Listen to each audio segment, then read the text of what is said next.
جی جناب، ایک دن کے گیپ کے ساتھ میں آ چکی ہوں ایپیسوڈ 14 لے کے دریشکم کی. تو بنا ٹائم ضائع کیے چلتے ہیں پہلے کس کی طرف. Late start. لاپرواہ بنا بیٹھا تھا جیسے سلوا وہاں تھی ہی نہیں. جائے نا، کھڑی کیوں ہیں؟ اب دیر نہیں ہو رہی آپ کو؟ اسے وہیں جمع دیکھے یزدان نے برہم نظر اٹھا کر سلوا پر ڈالی. وہ سکھی کے کھردرے لہجے پر آنکھوں میں آنسو بھر لائی. میں ہی چاہتی تھی یہ برے بنے، پر ان کا ذرا سا اگنور کرنا بھی مجھ سے برداشت نہیں ہو رہا.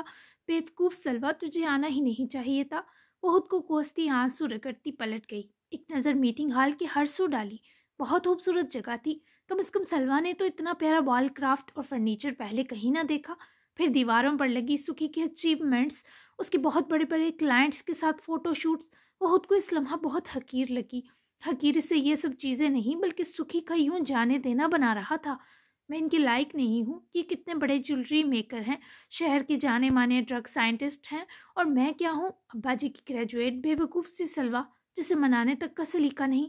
میں ان کے ساتھ کبھی پرفیکٹ نہیں لگ سکتی. وہ اتنا سب سوچتی یہ بھول گئی کہ وہ وہیں رکی ہے. یزدان نے فون میز پر کسی غیر ضروری چیز کی طرح رکھتے اٹھ کر سلوا کی طرف قدم بڑھائے. وہ نہ جانے کہاں کھوئی تھی. ڈائنا کان کے پاس سلوا کو یزدان کی سرگوشی کرنٹ کی طرح جھنجھوڑ گئی. وہ ڈر کر پلٹی. یزدان اس کے آنسو دیکھ کر سنجیدہ ہوا. جا ہی رہی ہوں، وہ آنکھیں رگڑتی بولی. پر یزدان نے اس کو دونوں بازو سے ہولڈ کیے. اس کی غور سے آنکھیں دیکھی کہ سلوا کو لگا بھی وہ آدمی اس کی آنکھیں پھوڑ دے گا. حالانکہ وہ یہ بھی سوچ سکتی تھی کہ چوم لے گا. پر ہماری سلوا میڈم ذرا اور ہی مخلوق تھی. اس کی امیجنیشن تھوڑی اگریسو تھی. سکھی ایسی ہی ٹھنڈی بیوی ڈیزرو کرتا تھا کیونکہ اس کے کرتوت ہی ایسے تھے. کیا میں نے آپ کی جان لے لی سلوا؟ Why you crying? ایک تو آپ نے مجھے ناراض کیا، اوپر سے منانے آئی اور منائے بنا جانے پر بھی خود رونا شروع. اتنا بورنگ تو نہیں سمجھا تھا آپ کو میں نے. سلوا کی آنکھیں پوری کھل گئیں. اسے یزدان کا بورنگ کہنا ہرٹ کر گیا. جی بورنگ ہوں. آپ کوئی چارمنگ ڈھونڈ لیں. غصہ چاہ کر بھی پی نہ سکی اور بول پڑی. حالانکہ وہ سوچ چکا تھا ایک محبت برا میٹ اپ کیے بات ختم کر دے گا، پر سلوا نے اناپروار کر ڈالا. چارمنگ سے چارمنگ عورت میرے آس پاس خود کھنچی چلی آتی ہے بیوٹی. مجھے کبھی ڈھونڈنے کی ضرورت نہیں پڑی. دنیا کی ہر عورت کو چھوڑ کر آپ سے نکاح کیا ہے. ویلیو سمجھتی ہیں اس چیز کی؟ نو. سمجھتی تو یہ جملہ نہ کہتی. وہ اور ناراض ہوا تو سلوا کی جیسے جان سی آنکھوں میں سمٹ آئی. سکھی، وہ تعصب سے منمنائی.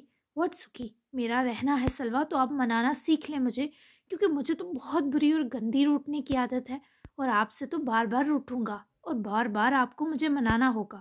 یزدان کے الفاظ سے سلوا کو خوف سا آیا. وہ دہشت زدہ وائبز دے رہا تھا. اوکے، ٹائم ملا تو سیکھ لوں گی. سلوا نے اس کے حصار سے نکلتے جلدی سے جان چھڑوائی، مگر وہ اسے پکڑے چہرے کے بے حد قریب لائے. سلوا کی سانس ساکن کر گیا. میں آپ کا ہسبینڈ ہوں، کوئی ناکارہ چیز نہیں جس کے لیے آپ کو ٹائم ملنے کا ویٹ کرنا پڑے. سکھی کا لہجہ ڈانٹ سا ہوا تو وہ پھر سے روحان سی ہوتے سانس ڈرتی کھینچ گئی. منائے مجھے. سلوا کو لگ رہا تھا آج اس کی موت پکی ہے. پورے جسم میں جیسے کچھ چبھنے لگا ہو. ڈر لگ رہا ہے آپ سے. ولن والی وائب کیوں دے رہے ہیں؟ سکھی میں سچی اداس تھی آپ کے ناراض ہونے پر. سوچا تھا آپ کو حق کر کے سوری کروں گی، پر آتے ہوئے ٹکرائی تھی نا تو تھوڑا سا حق ہوا، بس کافی ہوگا نا. مجھے جانے دے پلیز، ورنہ آپ کو ایمبولینس بلانی پڑے گی. اٹکتے سانس لیتے بہت مشکل سے وہ یہ سب بول سکی. سکھی کی جھنجھلاہٹ مسکراہٹ میں بدلی. وہ کتنا ڈری اور سہمی لگ رہی تھی. تھوڑا سا حق، یہ کیا چیز ہے سلوا؟ جب تک دل کی دھڑکنیں ایک دوسرے کو محسوس نہ ہو، جب تک ایک خوشبو دو میں بدل نہ جائے، جب تک ہڈیاں چٹک نہ جائیں، جب تک سرور سے آنکھیں بند اور بازو جکڑنے نہ ہو، تب تک میرے نزدیک گلے لگنا ہوا ہی نہیں. سلوا ایسی وحشی ڈیفینیشن پر رخ تک کپ کپا گئی. آپ کا تو یہیں دم نکل گیا. جائیں یار، سنبھالتی پھریں اپنی نزاکتیں. میں دیوار سے سر پھوڑ لوں گا. چلی جائیں گی یا ڈراپ کروں؟ سکھی اس کے ڈراونے تاثر سے خود ہی اپنے ارمانوں پر فاتحہ پڑے دور ہوا. جبکہ سلوا پتہ نہیں کھڑی کیسے تھی، کیونکہ لیٹرلی اس کی ٹانگیں کام سی رہی تھی. زیادہ نہیں پر سلوا کو فیل ہو رہا تھا. چلی جاؤں گی، سلوا نے پلٹ کر کہا اور ہلک تر کرتی وہیں رکھا گلاس اٹھا کر ہونٹوں سے لگائے دروازے کی طرف بڑھتے پھر رکی. گھومی تو یزدان سوالیہ چہرہ لیے ہاتھ کھولے. کیا ہے آپ کا پوز بنائے کھڑا تھا؟ ابا جی آپ سے کیوں ڈرتے ہیں سکھی؟ سلوا کا سوال یزدان کے تاثرات لمحے میں بدل گیا. میری جان، یہ بکواس سوال آپ کے چھوٹے سے دماغ میں کس نے ڈال دیا؟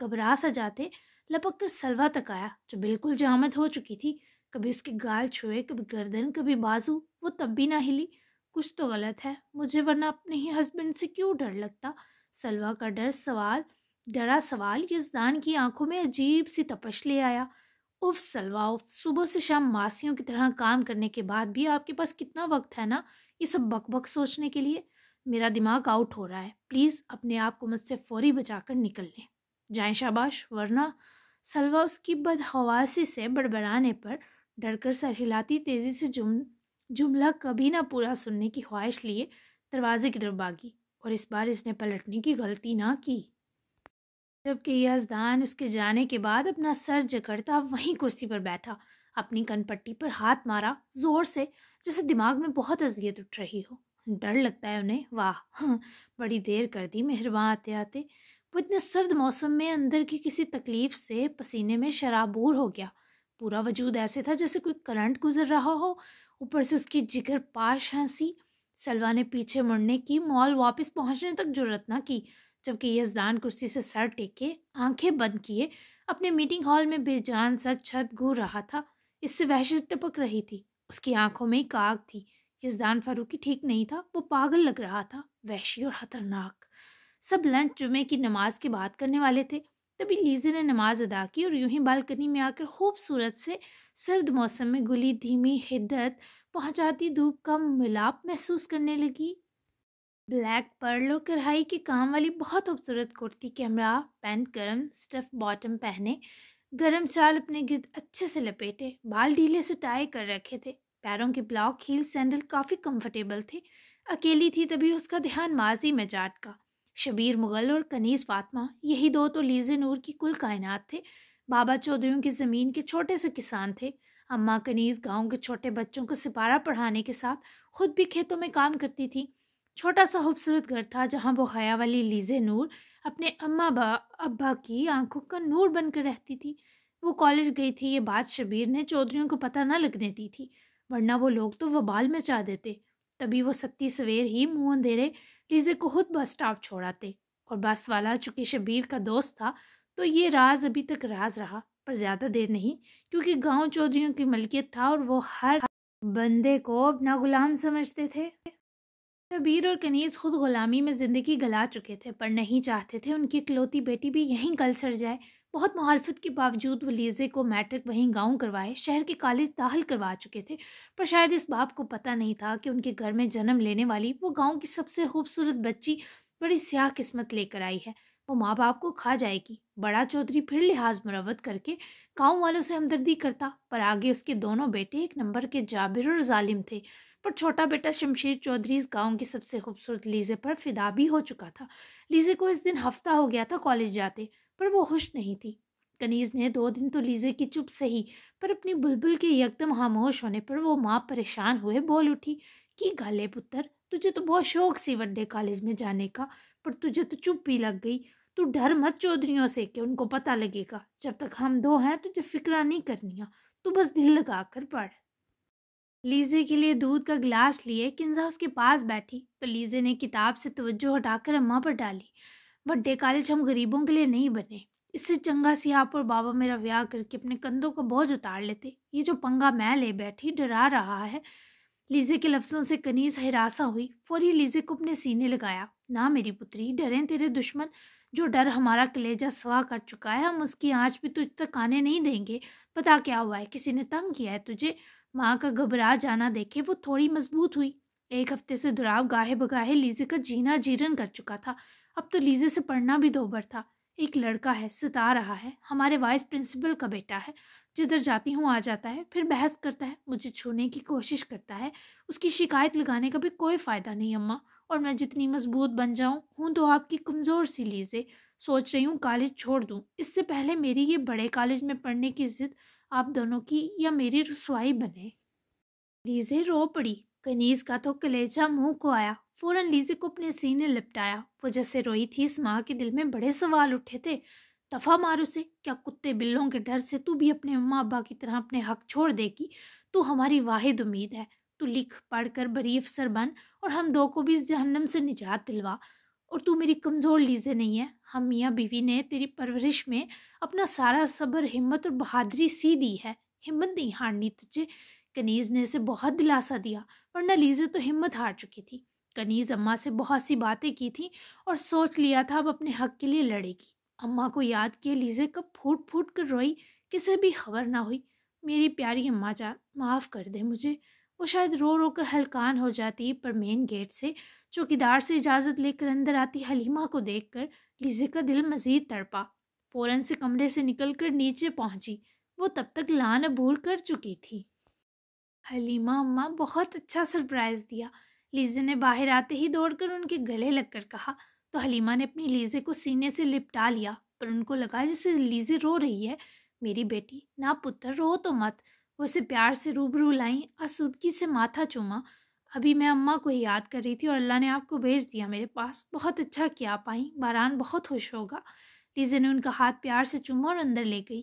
مرد حضرات مسجد تھے تو نرمین آفس، اس لیے گھر خالی تھا. میں یہاں قریب ہی کسی مریض کو دیکھنے آئی، سوچا اپنی دنیا کو بھی دیکھ جاؤں. لگتا ہے گھر کوئی نہیں ہے. لیزے ان کو نرم صوفے پر بٹھائے خود بھی پاس بیٹھی، جبکہ ان کے کہنے کی دیر تھی کہ ڈرائنگ روم انٹرس سے باران خوشی خوشی ان کی طرف دوڑا، جس پر نانو کی کھلی باہیں فوراً اپنے بچے کو اپنے سینے میں بسا گئی. پیچھے پیچھے دراب اور براق جدون بھی انٹر ہوئے. سب ہی اب حلیمہ اماں کو جانتے تھے، سو ان کا آنا باعث سے خوشی رہا. لیزے نے دراب کو سفید شلوار سوٹ میں دیکھے چپکے سے نظر اتاری، کیونکہ وہ بہت پیارا لگ رہا تھا. کندھوں پر پوری شال بھی لے رکھی تھی. نانو آپ آئیں، میں بہت خوش ہوں. میری نانو آئی ہیں بابا، میرے سب سے پیاری نانو ہے یہ بڑے ددو. وہ بچہ اپنی نانی کا یوں سیرو ہون بڑھا گیا. دراب بھی سراغے کیے. اماں حلیمہ کی شفقت لینے کے بعد باران کی خوشی پر ہنسا. بہت اچھا کیا آپ نے حلیمہ بہن، دیکھے رونق لگ گئی. براق جتون بھی مسکراتے وہیں سامنے براجمان ہوئے، جبکہ نانو نواسے کے لاڈ صدقہ اتارنے کے قابل تھے. حلیمہ خود بہت وی آئی پی فیل کر رہی تھی. نرمین اہم میٹنگ سے فری ہوتے ہی ان کا سنتے ہی گھر پہنچی، تو پھر 3 تک سب نے مل کر لنچ کیا. لیزے کی خوشی بھی بڑی لگی اور دراب اس پر بہت خوش تھا. نرمین کے یوں اہم کام کے باوجود گھر آنے اور حلیمہ اماں کو اتنی عزت دینا ان بزرگ عورت کو نہال کر گیا. پھر وہ واپس چلی گئیں اور دراب کو آج گھر رہنے کا خاص کہہ کر گئیں. باران تو سب سے زیادہ خوش تھا اور سویا بھی نانو کی گود میں، جب شرارتیں کیے کھیل کود کے تھک گیا. اور پھر لیزے ان کو اپنا لان دکھانے باہر لائی، کیونکہ وہ اب جانے کی اجازت مانگ رہی تھی. گھر تو بڑا سونا ہے تیرا، اور میرا بچونگڑا تو یوں گل مل گیا جیسے یہیں اب تک پلا بڑا ہو. میں تیرے لیے بہت خوش ہوں لیزے. وہ اماں حلیمہ کے ساتھ لان میں آئی تو وہ ان کے لہجے کی تکلیف پر خود بھی دکھی ہوئی. تو خوش نہیں لگ رہی. حلیمہ نے پیار سے اس کے ہاتھ کو پکڑتے لیزے کی آنکھوں کی نم پرت میں ملے دکھ دیکھے. مجھے سمجھ نہیں آ رہی حلیمہ اماں کہ جس سچویشن میں ہوں کیسے ریئیکٹ کرتے ہیں. میں اس کی محبت کو بہت کوشش کی نہیں مار سکی. چھپانا تو اجیرن ہوگا نا اس کے سامنے. جب بھی وہ میرے سامنے آتا ہے میرا دل ماضی کے سبب کٹنے لگتا ہے. وہ پیار کرنا چاہتا ہے، لیکن مجھے تو وہ سارے آنسو بہانے ہیں نا جو میرے اور اس کے بیچ نہ عبور کیا جا سکتا سمندر بن چکے ہیں. بہت مشکل ہے یہاں رہنا. فیکٹری جوائن کی وہ بھی اس لیے کہ کچھ گھنٹے اس کا سامنا نہیں ہوگا، ورنہ آپ جانتی ہیں جاب سے کتنی الجھن ہوتی تھی مجھے. وہ سمجھی تھی لیزے سنبھل گئی ہے، پر ان کی لیزے تو مزید بکھری لگی. اللہ تجھے ہمت دے. محبت میں عورت قتل تک بخش دیتی ہے. تبھی تو سیانے کہتے ہیں عورت کو موت آ جائے پر کسی ظالم سے محبت نہ ہو. قتل ایک بار مارتا ہے، ظالم سے دل لگانا ہر گھڑی مارتا ہے. دل کو اس کی طرف مائل کر، شاید گنجائش نکل آئے. اماں کے پیار سے ماتھا چومنے پر وہ کچھ بہتر ہو گئی، ورنہ جسم ٹوٹ رہا تھا. کوشش کر رہی ہوں. خیر آپ بتائیں، طبیعت ٹھیک رہتی ہے؟ اکیلی تو نہیں پڑی. اگر آپ چاہیں تو یہاں آ جائیں، مجھے فکر رہتی ہے ہر وقت آپ کی. لیزے کو ایک دم ہی پریشان دیکھے وہ مسکرا کر اس کی گال تھپکا گئی. دیوں کے گھر مائیں نہیں رہتی پتر. تیرا گھر بسا رہے یہی خوشی میرے 400 میلہ لگائے رکھے گی. پورا گاؤں ہے نا میرے نال. سردی جب سے بڑی ہے رات ساری مریضوں کا تانا لگا رہتا ہے. سمجھ اللہ نے میری یہ ذمہ داری ہولی کر کے دوجی بڑھا دی ہے. لیزے کو ان کے انداز پر اتنا پیار آیا کہ وہ فوراً ان کے گلے لگی. خود حلیمہ کے سینے میں سکون اترا. آپ میرے لیے بہت قیمتی ہیں حلیمہ اماں. اللہ نے اماں ابا چھین کر ان دونوں کی روح شاید اکٹھی آپ میں ڈال دی تھی. آپ نہ ہوتی تو نہ لیزے ہوتی، نہ باران، اور نہ دراب حیدر جدون ہوتا. پلیز مجھ سے ملنے آتی رہیے گا اور اپنا خیال رکھیے گا. میں اور باران ہر ویکینڈ آپ کے ساتھ ہی گزاریں گے. دراب خود انہیں چھوڑنے جانے والا تھا. ابھی اسے وہیں آتا دیکھے لیزے نے ان کو تاکیدن کہتے اپنے آنسو پونچھے وہ اتنی اہمیت پر نہال ہوئی۔ یہ کسی ہیرو سے کم نہیں ہے تیرا حیدر، خوشی دیکھ اس کے چہرے کی۔ جب میرے گھر آیا تھا تب تو لگتا تھا اس کی ابھی جان نکل جائے گی۔ میرے مشورے پر غور کریں پتر، وقت نے شاید اس شخص کی بڑی فرصت سے آزمائش لی ہے، تو مت لے۔ دوراب جب قریب آیا تو دونوں لیڈیز کی محبت بھری نظر حیرانگی کا باعث بنی۔ میں تو کہہ رہا ہوں رک جائیں آپ، ہماری مہمان بنے حلیمہ امی۔ دوراب کے حلوس پر حلیمہ مشکور ہوتی، اس کی بھی گال تھپکا گئی۔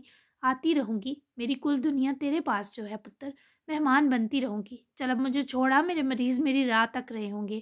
حلیمہ کے انس و تمہید پر دوراب کو یہ اعتراض نہ کر سکا اور ہاتھ بڑھایا جسے حلیمہ نے فوری تھامے، اس کے شانے پر پیار دیا جو بزرگ تب دیتے ہیں جب کسی بچے کی سعادت مندی انہیں رشک میں مبتلا کر دے۔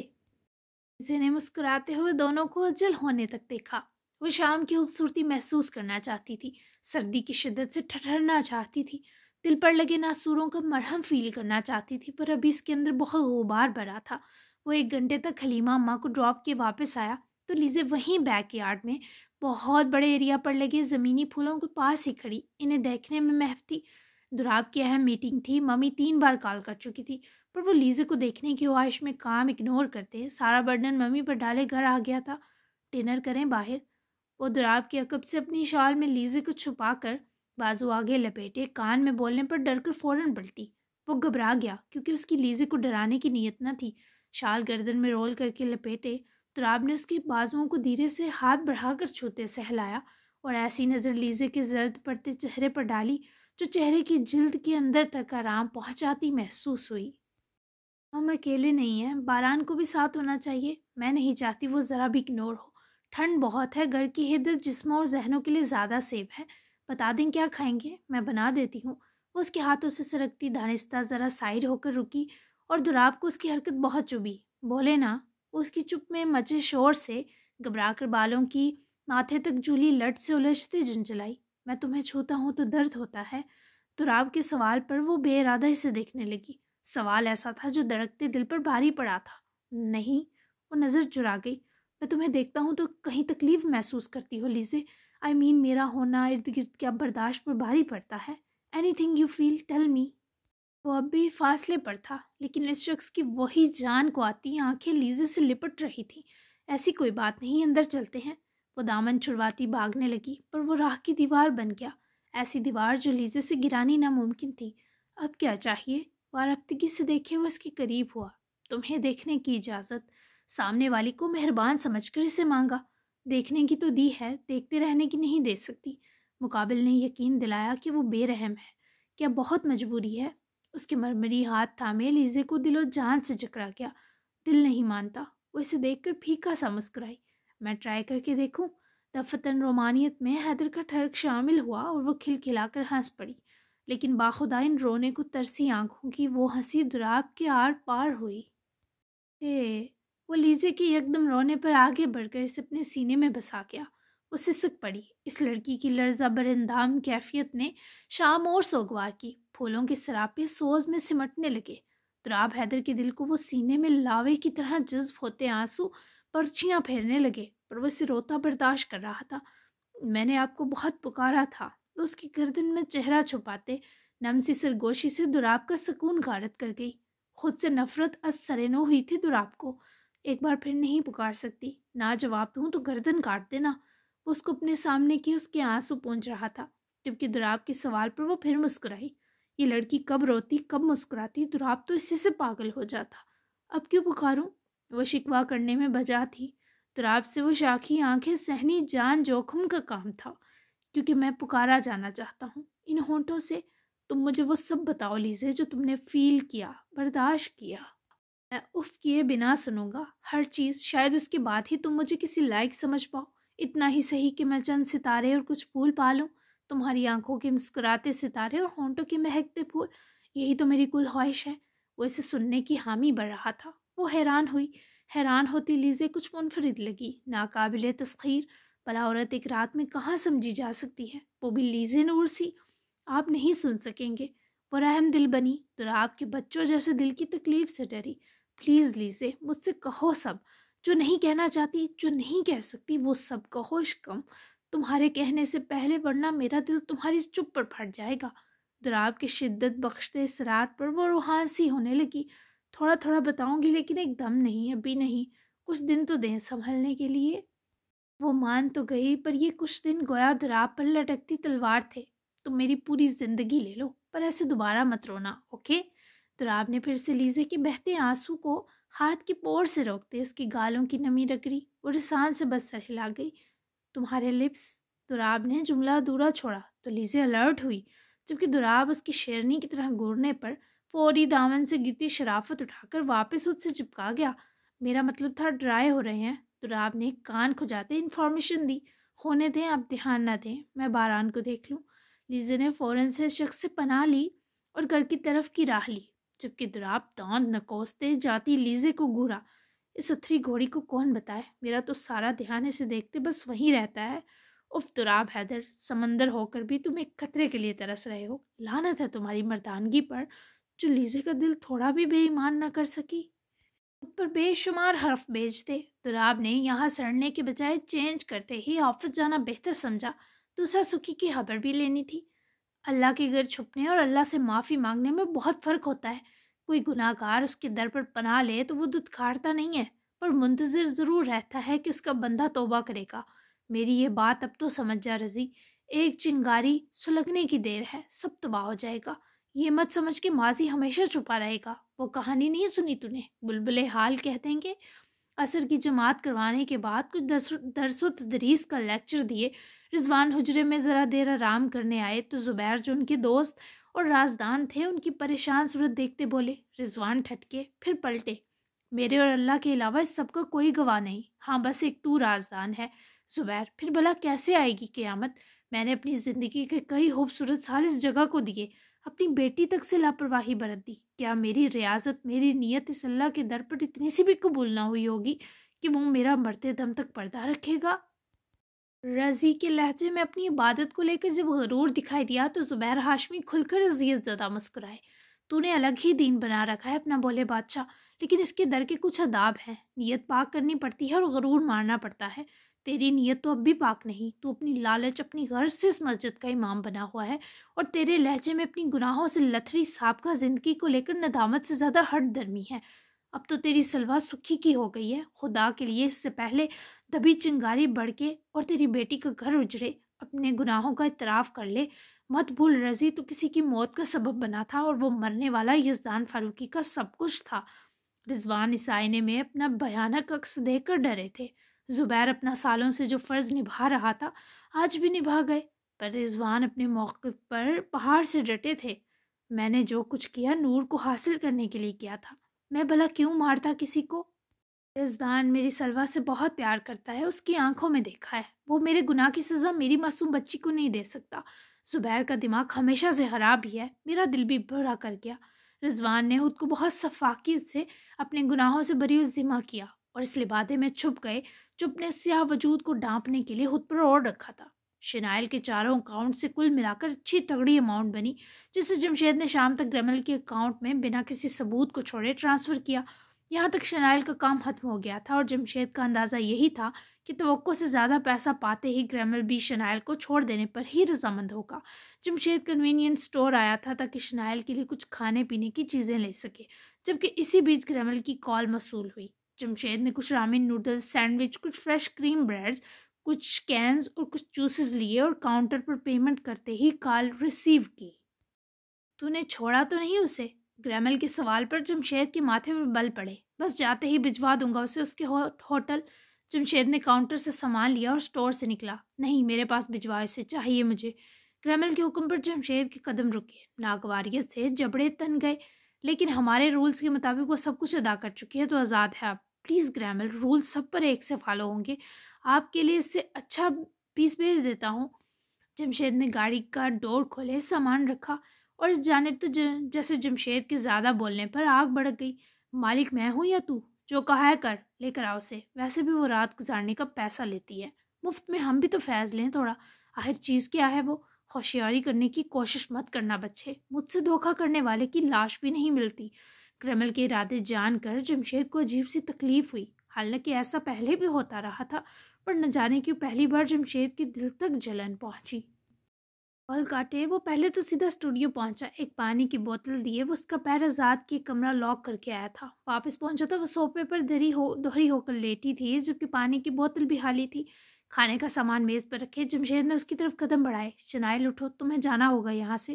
شنائل گہری نیند میں نہ تھی، تبھی اس کے گال تھپکنے پر جاگی۔ وہ نیچے زمین پر بیٹھا تھا، جسے دیکھ کر شنائل گھبرا گئی۔ مطلب آزاد ہوں اب؟ وہ جمائی روکتے بوکھلائے ہوئے اٹھی تو جمشید بھی دل میں اٹھتی اذیت دباتا اٹھ کر کھڑا ہوا۔ ہاں مگر ایک گڑبڑ ہو گئی ہے، تم ہوٹل مت جانا، کسی اور جگہ جانا، اور جتنا جلدی ممکن ہو سکے دبئی سے نکل جانا۔ 5 منٹ میں کچھ کھا لو، تب تک میں چینج کر کے آیا تمہیں ڈراپ کر دوں گا، جمشید کہہ کر سیڑھیاں چڑھا۔ جبکہ شنائل کو بہت بھوک لگ رہی تھی، تبھی ریڈی میڈ جو تھا سب کھا لیا اور جمشید بھی جیکٹ پہنتا سیڑھیاں اترتا دکھائی دیا تو شنائل جلدی سے کرسی سے اٹھ کر اس کی طرف آئی۔ کیا ہوا ہے جم؟ شنائل کا چہرہ اس کی آنکھوں کی غیر معمولی سرخی پر اترا۔ تھوڑی مشکل آ پڑی ہے، بٹ میں سیٹنگ کر دوں گا، اس یقین سے بولا کہ شنائل کا گھبرایا دل بھرا۔ تو میرے لیے اپنی جان مشکل میں پھنساؤ گے؟ وہ رونے کے دہانے پہنچ گئی۔ جان آسانی میں پھنسے یہ مجھے زیب نہیں دیتا۔ اس کے چہرے سے نظریں ہٹاتا آگے بڑھا۔ شنائل نے اس کا ہاتھ پکڑا۔ مجھے مل سکتے ہو؟ وہ ایسے سوال کرتے سوچتی نہ تھی، مر کر بھی نہیں۔ وہ غصے سے ہاتھ جھٹکتا اس سے پہلے ہی وہ کھینچ کر سے قریب لائی۔ جاری ہے، کیسی لگی کہ اس ناول پیک لیول تک پہنچ چکا ہے؟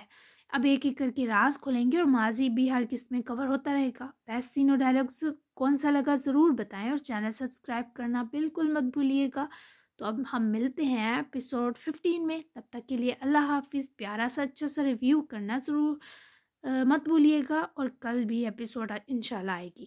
اللہ حافظ۔